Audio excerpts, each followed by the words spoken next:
পরে এরকম করে রেখে পেছনে মোবাইল লাগিয়ে দিলাম। একটি মোবাইল ফোনে সবাই মিলে একসঙ্গে বসে ভিডিও দেখতে প্রবলেম হচ্ছে, তার জন্য নিয়ে এসেছি একটি স্ক্রিন ম্যাগনিফায়ার। তো এটা দিয়ে বড় করে ভিডিও দেখা যায়। তো কিভাবে দেখা যায় ওটা দেখি চলুন। এটা এখানে এটা গ্লাসটা বের করলাম।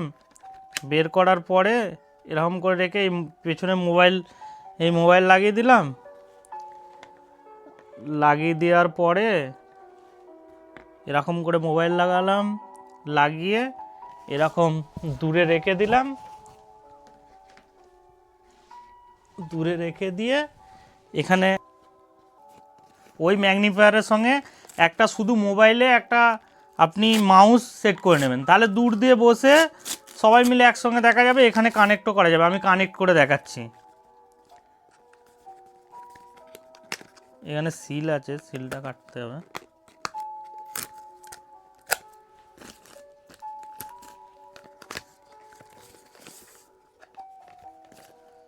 সঙ্গে মাউসটা কানেক্ট করা একদম ইজি, শুধু ব্লুটুথটা অন করতে হবে আর মাউসের নামটা চলে আসবে, ওটা কানেক্ট করে নিলে হয়ে যাবে। তো ভিডিও স্কিপও করা যাবে। এখান দিয়ে একটু কেটে দিলাম ভিডিওটা, এই যে এখান দিয়ে ধরে টানছি ভিডিওটাকে, এই যে কাটলাম, আবার চালু করে দিলাম।